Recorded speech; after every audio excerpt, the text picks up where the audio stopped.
আবারও ফৌজদারি অভিযোগে অভিযুক্ত হলেন সাবেক মার্কিন প্রেসিডেন্ট ডোনাল্ড ট্রাম্প। এবার 2020 সালে মার্কিন প্রেসিডেন্ট নির্বাচনে ফলাফলে হস্তক্ষেপ করার চেষ্টার অভিযোগে অভিযুক্ত হলেন তিনি। এ নিয়ে গত 4 মাসে তৃতীয়বারের মতো ফৌজদারি অভিযোগে অভিযুক্ত হলেন ট্রাম্প। বিস্তারিত নিশীথ সূর্যের প্রতিবেদনে। ট্রাম্পের বিরুদ্ধে 2020 সালের মার্কিন প্রেসিডেন্ট নির্বাচনের পরাজয়কে উল্টে দেওয়ার গুঞ্জন আগে থেকেই ছিল। এবার সেই গুঞ্জনকে সত্য প্রমাণিত করে আবারও ফৌজদারি অভিযোগে অভিযুক্ত হলেন সাবেক মার্কিন প্রেসিডেন্ট ডোনাল্ড ট্রাম্প। এ নিয়ে গত 4 মাসের মধ্যে তৃতীয়বারের মতো ফৌজদারি অভিযোগে অভিযুক্ত হলেন ট্রাম্প। মঙ্গলবার ওয়াশিংটন ডিসিতে ট্রাম্পের বিরুদ্ধে 45 পৃষ্ঠার অভিযোগপত্র দাখিল করেন মার্কিন বিশেষ কৌঁসুলি জ্যাক স্মিথ। স্মিথ মূলত যুক্তরাষ্ট্রের বিচার বিভাগের পক্ষে ট্রাম্পের বিরুদ্ধে এই তদন্তের নেতৃত্ব দিচ্ছেন।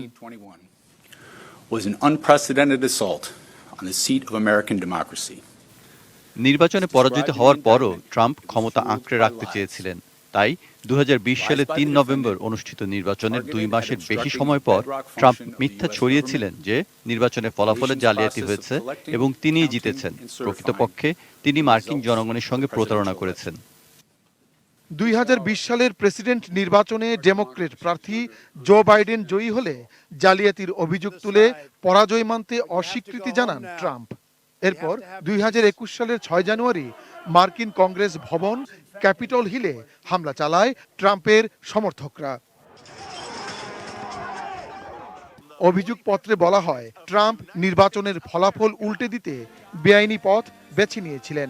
তার বিরুদ্ধে রাষ্ট্রের সঙ্গে প্রতারণার চক্রান্ত, রাষ্ট্রীয় কাজে বাধা দেওয়ার ষড়যন্ত্র, রাষ্ট্রদ্রোহিতার উস্কানি এবং মিথ্যা বিবৃতি দেওয়ার ষড়যন্ত্র সহ মোট 4টি অভিযোগ আনা হয়েছে। আর এই অভিযোগের পরিপ্রেক্ষিতে আগামীকাল বৃহস্পতিবার ট্রাম্পকে ওয়াশিংটনের একটি ফেডারেল আদালতে হাজির হওয়ার নির্দেশ দেওয়া হয়েছে। এর আগে গত মার্চ ও জুন মাসে ফৌজদারি অপরাধে অভিযুক্ত হন ট্রাম্প।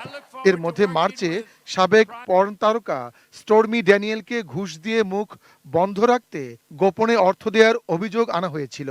আর গত জুন মাসে যুক্তরাষ্ট্রের সরকারি গোপন নথি নিজের কাছে রেখে দেওয়ার অভিযোগ আনা হয় ট্রাম্পের বিরুদ্ধে।